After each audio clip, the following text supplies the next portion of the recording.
Kyle here from All Media Reviews.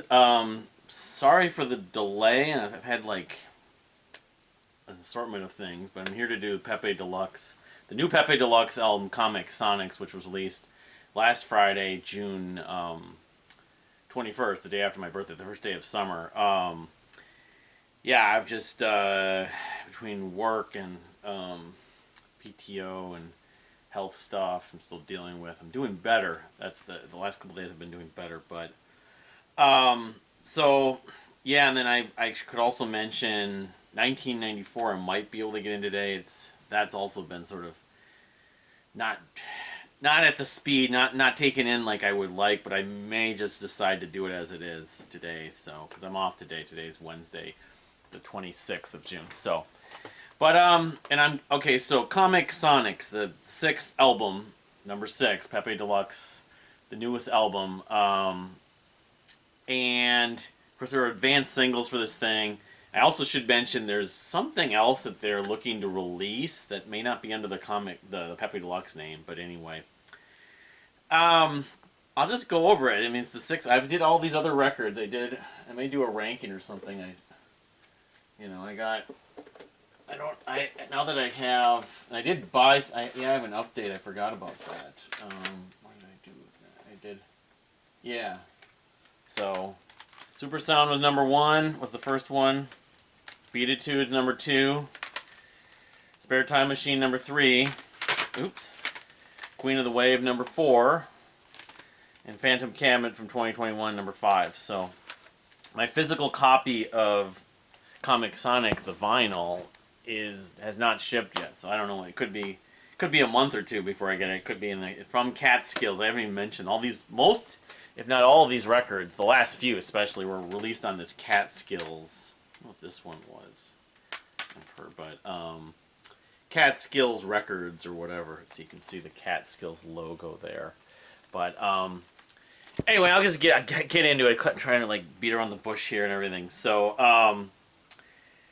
Comix Sonix has, and there's like an incorrect track list on Rate Your Music. They're missing the first track for some reason, Finn, but it has a grand total of 16 tracks, though. Let's see here. Let me just go over it. Finn is the first track. It's whatever. I thought I had the times on here, but anyway. Second track is a bit of a mouthful. From the Mouth of Elmer Mccurdy, that's 4 minutes and 10 seconds. The third track, Freedom Flag, is 3:37. The fourth track, Baptized by Nitro, 1 minute and 2 seconds. So that's, I'll start counting. Finn and Baptized by Nitro are basically like interludes. The fifth track is Wise Monkeys and the Devil, it's 4:51. The sixth track is Emotionally Available Diabolical Parenthood. That's a minute and 20 seconds, so that's another sort of interlude. The seventh track is Saddle That Wind, it's 3 minutes and 56 seconds. The eighth track is Earth Boys Are Easy, that's 2 minutes and 56 seconds, but there's an instrumental also that's on that IKEA commercial, and on Spotify. But anyway, the ninth track is Sweetest Expander, that's only 1:07, so that's kind of an interlude. So then I'm up to 4. The 10th track is Sweet Baby Son. That was a single, and they did a video for that, I believe. 11th track is called Serving the Fruits of the Infinitely Branching Multiversal Tree. It's a mouthful. It's only 34 seconds, so that's 5 basically interludes. The 12th track is Everybody Is. That's 3 minutes and 37 seconds. The 13th track is Back from the Futures with Goldfinger and K. That's 6 minutes and 52 seconds. That was the first single they released. The 14th track is Super Butterfly. That's only 1 minute and 5 seconds. That's sort of an interlude, so that's 6. And then the 15th track is What Was Till the Beginning. What Was Till T-I-L-L, the beginning. That's only 18 seconds, so that's another one. So 2 interludes basically at the end of the record. And the 16th track is Le Petite Voyage Homo Sapiens. That's 6 minutes and 49 seconds. So you can see there's 7 basically interludes, and there's 16 tracks. That means there's like 9 proper tracks on this album. So, just going over it. I'll go do the whole spiel. So Finn, nice intro with atmosphere. Yeah, there's a first of, I don't know how many, 3, 4, 5 sort of voiceover, intro, spoken word kind of sound bites that are in French, but different voices too. But some of them are, a lot of them are females, but not all of them. So the second track, so that's just whatever. What did I write? How long is Finn? I have the playlist on Spotify up here. I think it's 40 seconds. I should jot that down. So all right. So the second track is the From the Mouth of Elmer Mccurdy. It's 4 minutes and 10 seconds. Catchy track, very mystical. I love the kind of the opening, like sort of atmospheric vibe. But I don't know if it's like a gong or something else. They're using some like Middle Eastern instrument. The line 6 million. Yeah, they reference a bunch of movies. $6 Million Man and Vincent Price and No Escaping is mentioned multiple times. There's some flute, it sounds like, at points on here. One of the best parts of the most memorable things I think about this song for is that this little, like, I was actually thinking it reminds me of the Monkees' Zilch, Doppelina, Bob Doppelina. He's Bob Doppelina. Not that line, but I think Davey has a line. This rhythm, and I think it might be in like 11, something like that. But dummy's not a dummy, but dummy is very crummy. Dummy's not a dummy, but a mummy is very crummy. Yeah. They repeat that phrase a few different times, like at one part, and then they come back to it later. They reprise it, in effect. Don't have a lot more notes about this track, but I mean, I like it. It's very atmospheric. But it's memorable and somewhat catchy. And it's not as sort of layered, maybe, as some of the other tracks on here, but it's still layered enough. All right, so the third track, Freedom Flag. This was the second or third video that came out about 2 months ago. Came out for the video is very metaphorical in sort of different ways about hot dogs, about wieners, hot dogs, something like that. But the actual song sounds, okay, it's like they reference Invasion of the Body Snatchers on here, but it has a very soulful mantra, kind of like the civil rights movement. Yeah, mantra theme. It's the first thing I thought. One of the first things I thought of. It sounds like something out of the late '60s, early '70s. Freedom, we're marching to the freedom flag, that kind of thing. Very energetic, has a catchy groove.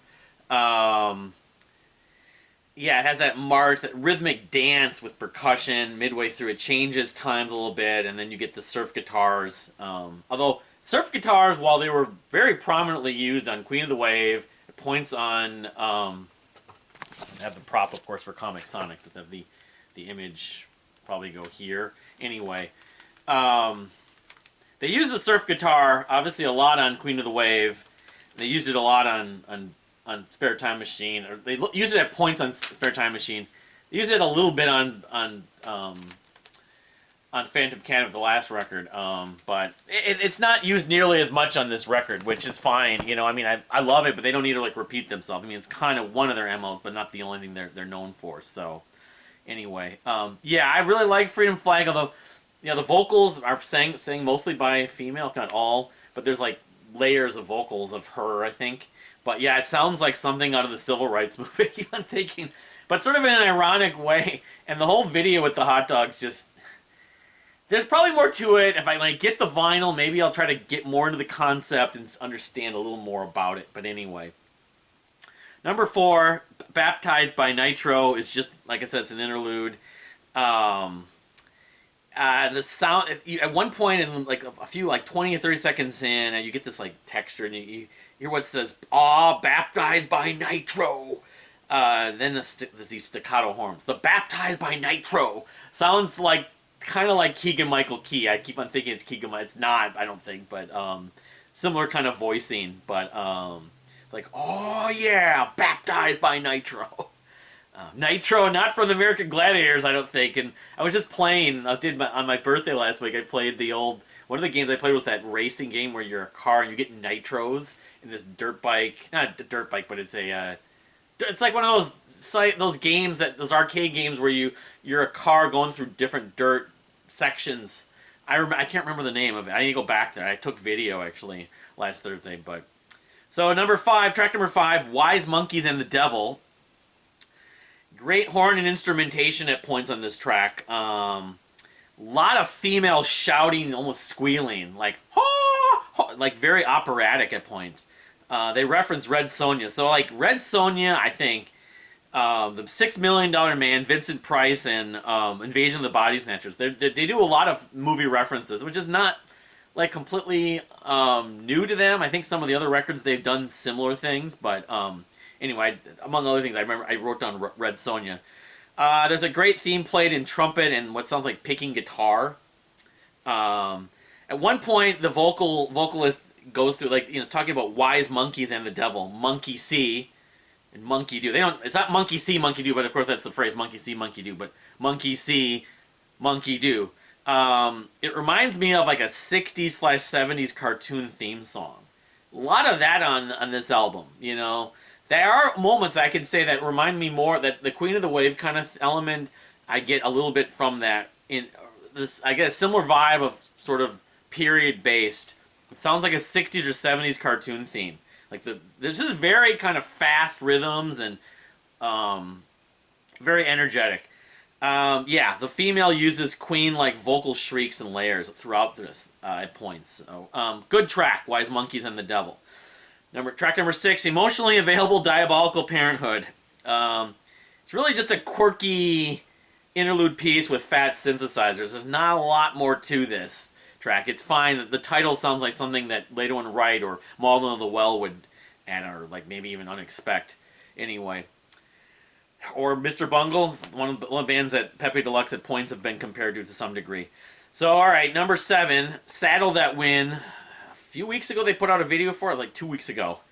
This might be my favorite track on the record. This is the most sort of melodic, kind of, kind of very immersed in track. It has a very, like, Western-sounding theme. The vocals, I think, are Boy Crompton. One of the two guys that sounds a little bit like Sinatra. A little less than the other guy who's on Queen of the Wave, on the last track on Queen of the Wave. What was his name? I should know these names.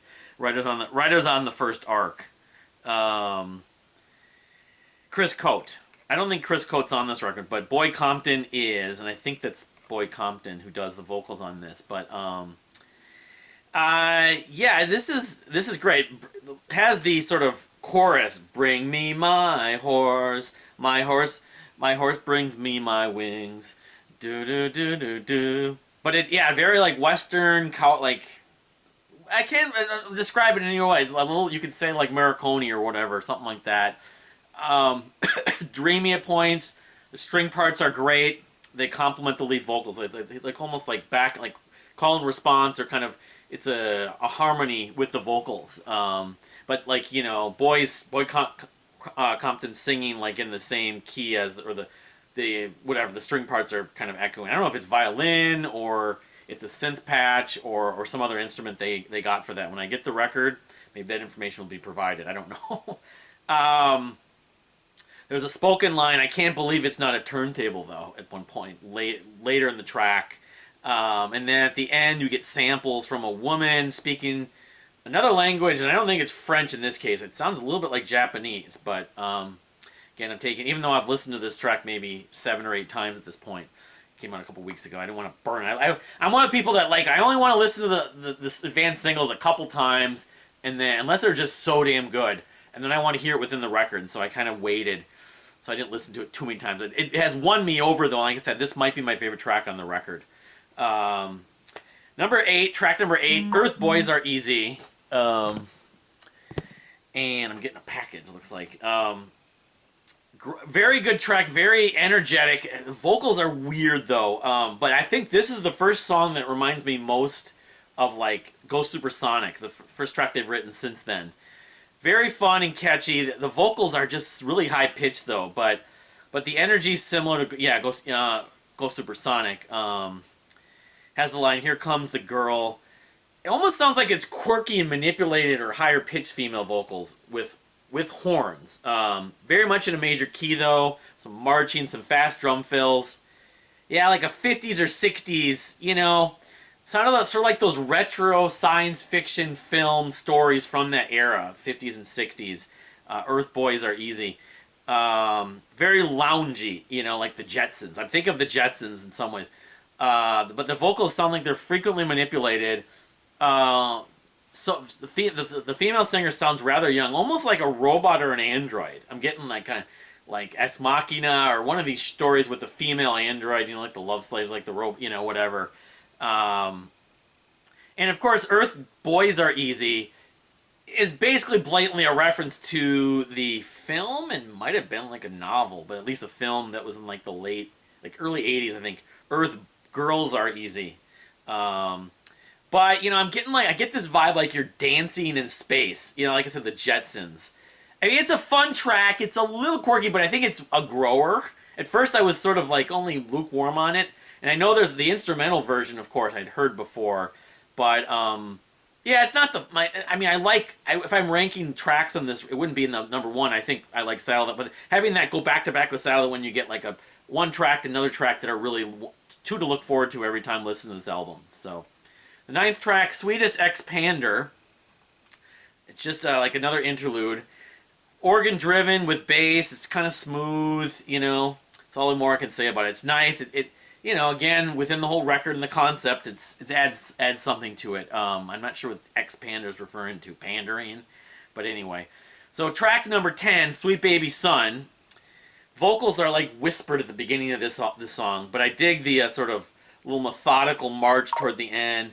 Another track that they have Western elements, and at points it sounds like they're using harp on it. But I like this song. I mean, it's got a nice vibe, got a nice atmosphere. It's not very energetic, but it's sort of a contrast to some of the song like Earth Boys Are Easy or even Saddle That Wind to some degree. But yeah, I like it. I can see why they made a video for it and it was a single in some ways. So, but yeah, it's more like the vocals are more, they're calming, more lighter, I guess you could say. But although they're deeper, but they're not, in terms of like the tempo and the vibe and the tone of it. So, all right, so track number 11, Serving the Fruits of the Infinitely Branching Multiversal Tree. Another one that sounds like Malden of the Well or Lato and Wright or these long word salad titles. And this is another interlude. Sounds like it's 34 seconds. Sounds like a Janelle Monáe kind of lifted off something she had done like around the Arc Android or Electric Lady era. But it's really just chanting, a lot of just chanting throughout it. Ba ba ba ba ba ba ba ba ba. It's just kind of melodic. It's really like here's the intermission. Anyway, so that's it. It's only 34 seconds. It's fun. I mean, I actually wish it was a little longer. It's melodic enough, and I love it when vocal harmonies and vocal chants add to like a sort of a melodic moment where you get. I mean, whether it be 34 seconds or 5 minutes. I'm usually going for 5 minutes, but kind of think like Prologue from Renaissance. Do do do do do do do do. I love that kind of stuff when they're in key and they have good voices, which the singers on here, the female singers really do. So okay, track number 12, Everybody Is. It's a catchy track. Lines like "Everybody waits for the glorious quest," talking about with the setting sun. I don't know if that's Anathema has a song that they talk about the setting sun, but trumpet and light female chanting doubled with horns are one thing that stands out. Everybody shouts, everybody is. There's like the word everybody or everybody is probably used 30 times in this song, the lyrics. There's a little time change in the middle for like maybe about 20 seconds. Then it comes back in the line. Everybody thinks they can, among many lines, everybody thinks they can bark the loudest. Everybody waits for their name in stone. Yeah, this is a song I think lyrically I want to get more familiar with. But it's melodic and it's catchy. It's not as melodic and catchy as a couple of the other tracks on here, but still is catchy enough. But I think the lyrics probably, and the message will probably resonate more even than the song itself in some ways for me. But I still like it. So track number 13, Back from the Futures with Goldfinger and Kay. And this was the first song that was shared like, I don't know, it was like February, March or something like that. The beginning it's narrated, it talks about Goldfinger and Kay strayed. So illusions take hold. I'm wondering that it's narrated really. It's just it's like someone out of a circus, but it sounds like something like they could be like a magic duel, like a performing duel, like at a circus, or just a duel, Goldfinger and Kay. One of them's known as Kay, the other like sort of Penn and Teller kind of thing. But then a minute 10 in, after the narrative part over the instrumental, you get Big Fat Hairy Deal back, on a couple tracks on, on Phantom Cabinet. Oops. On this album. But, yeah, it's, let's see here. He has the line, would you like to dance? Or, yeah, would you like to dance with me? And then I think later it just says dance with me. Gets quirky with samples, and there's a harp in here. Then you get female vocals with, then Big Fat Hairy Deal comes back, the deeper. Big Fat Hairy Deal, just to refresh, sounds kind of like really deep, like Fats Domino, or not Fats Domino, I don't know. Like Howlin' Wolf. He sounds like a frog at one point. He's got that froggy, deeper toned voice. But, yeah, he says dance with me. So I'm picturing some guy dancing, with trying to woo some woman. But then you get some skipping. I mean, their DJ skipping, breakbeat, drum and bass kind of element is, I think, on Queen of the Wave, they did very little of it, if any, really. And that's what initially kind of introduced me, and I thought of their sound. But pretty much every record, there's some elements of it. And I think there's more of it on Comix Sonix than there was on Phantom Cabinet. It's more on the percentage-wise, it's maybe more like... It's not as much on as Super Sound, but it's... I don't know, maybe they brought one of the original members back, but, Beatitude or even... from a standpoint of the percentage, or how much it's added... Beatitude or Spare Time Machine. So on this track, it is used. But then, okay, so we get lots of voices and types of singers that come in. One of the lines says, look into your eyes / skies. Sounds very cartoony. The female vocals come in with what sounds like eventually a World War I fighter plane. I don't know why it could be World War II. A fighter plane from a war. Think of some of the movies in Hollywood you've seen. The line, against monsters of the sky. So maybe that's what this is kind of the story of some like fighter plane, trying to fight something in the sky. Or in space potentially, but it sounds more like a plane rather than a spaceship. The line, let the battle commence eventually is narrated, I'm pretty sure, but there's a bunch of skipping. It gets kind of catchy, they're using the records and the turntable and everything like that. And then a female vocalist comes in, listen to the man of the sea, he can help you. Then we hear Big Fat Hairy Deal again, come back again around the 7-minute mark. Then the ending of this track has this part that sounds like, I think it's pretty much around the ending. The movie Ferris Bueller's Day Off, that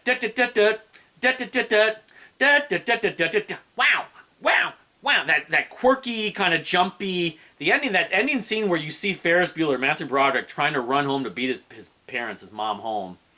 I totally thought this sounded like. So anyway, I'll never kind of like not associate that. Very quirky, but it's catchy. So that's kind of, it's almost 7 minutes, this song. One of the, proggiest tracks, because it's one of the sort of, you could say, if you want to hear Pepe Deluxe sort of in a nutshell, this song kind of encapsulates a lot of what they do, where they're bringing all these styles of vocals and quirkiness and, melodic elements, the skipping, the sort of retro sounding themes. This song is a very good example of that, but it's kind of all over the place. Some people just don't like that. Not that much of a fan of too many genres combined at once. So number 14, Super Butterfly, is another interlude. Just a deep, slow vocal. It's like just a vocal, very deep singing, and just kind of slowly kind of applying the line. I don't even remember any of the lyrics, actually. Track number 15, What Was Till the Beginning, which is just 18 seconds. This has this, like, silent section for a few seconds, and then you hear this female voice say, this space is intentionally less silent. And then it sounds like it's repeated in French. It may be the same person, maybe someone else. I think it probably is the same person, but anyway, it's just 18 seconds. So then you get the final track, Le Petit Voyage Homo Sapiens. It's a very atmospheric track. The voice, it's really not sung. It's all like spoken mostly, but it's again speaking in French. That's why, like, when Brennan talked about this album, he thought maybe they were French, but no, they're Finnish. Of course, the two guys are from Finland, but they're kind of everywhere. They like a lot of different, you know, eclectic, you know, diversity in their voices. But the middle gets sped up and gets rather proggy. It reminds me kind of Air, the band Air, a little bit.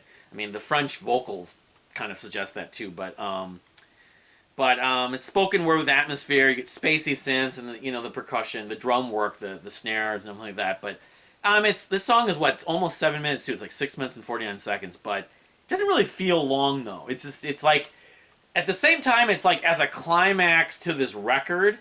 While I can sort of understand why it might be put on the end, it's not like Riders on the Lost Ark or whatever from Queen of the Wave. Am I getting the name wrong on that?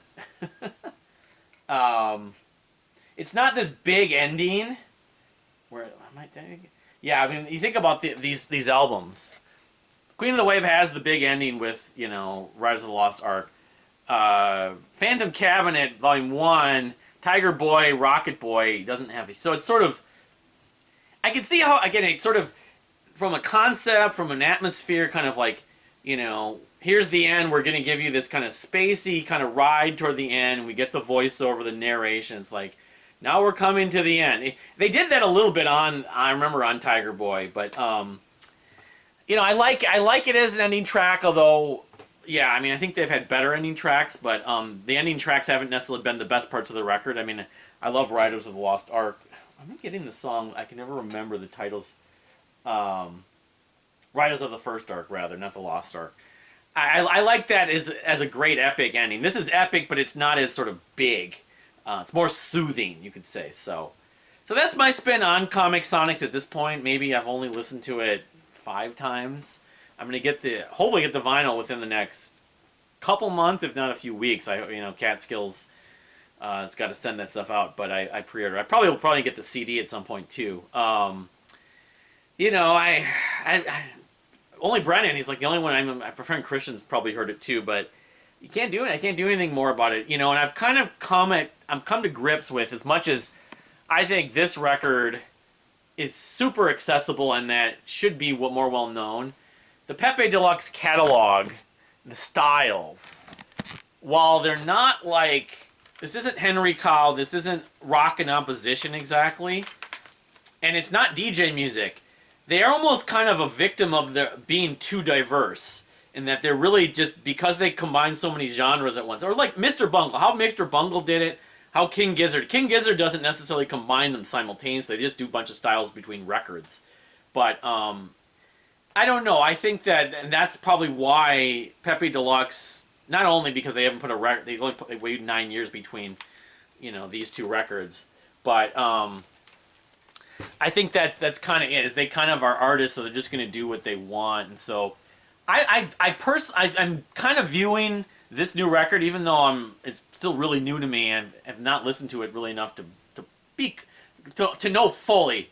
I'm thinking I like it a little more than Phantom Cabinet Volume 1. And this album finished in my top 5. I mean, probably when I do 2021 again, in how many months, the Albums of the Year series, I don't know where it's going to end up. But I think this album is more melodic than Phantom Cabinet, but it's not as melodic as Queen of the Wave.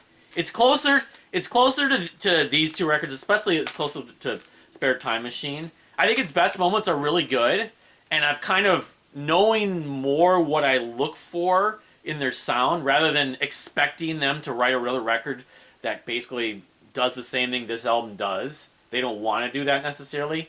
I'm really happy. I mean, I'm not like obsessed or like blown away by it, but I'm really happy with the way this record is sort of. I'm probably going to get more mileage out of it than Phantom Cabinet at this point. I don't know. Then again, there's 7 interludes. The interludes are really just for listening to the album. I want to just go for my go-to songs. I mean, Saddle the Wind and Saddle That Wind, Wise Monkey, Monkeys and the Devil, Earth Boys Are Easy. Those 3 especially, I can't see not wanting to continue to go back to. And Freedom Flag, as much as Freedom Yeah, I mean, Freedom Flag is super catchy if you're just not thinking about the video. I got the video in my brain, but I still kind of am almost always associated with the civil rights movement, sort of, you know, what's that song? Was it not Dr. King led, but Let Freedom Ring, you know. Yeah, I mean, I kind of think that it's like a lost song from the late 60s, early 70s civil rights movement, but it's, you know, it's got a soul and I don't say funk, a soul element, but it's super catchy still, and it's very percussive and rhythmic. But I wouldn't put it above those other three, probably 3 or 4 tracks. I'd probably put it in the top 5 on this album. If you say there's 9 proper tracks and then 7 interludes. So, and it's kind of less is more. A lot of the albums I've been listening to, been coming out recently, are kind of going too long somehow. Even the albums I really like. That's one thing that Pepe Deluxe has never been guilty of. It's kind of the opposite of like Apples in Stereo or even Everything Everything. It's like, I love a lot of this, but why does the album have to go over an hour? It doesn't need to. Pepe Deluxe never... The two guys, James Spectrum and Paul Malmstrom, seem to be more focused on putting a record of a reasonable length to kind of... Maybe partly for the concept part of it. And, you know, they had other music, obviously. And I would guess some of the music on Comix Sonix was written and recorded around the same time as this. So it's possible some of these songs could have been on here and vice versa, but they just consciously know that goes better with that concept. I'm not sure about the concept. And again, I want to read more about the concept of this and the concept of Queen of the Wave and the vinyl and stuff like that. And I'll probably do a video on that. So anyway, that's my kind of epic review of what is an epic in concept, in sound, in layers for your Bungle fans and Mike Patton fans and Avalanche fans. Pepe Deluxe's Comix Sonix. If you've heard it, what do you think? I'll leave a link, of course, to the Spotify stream.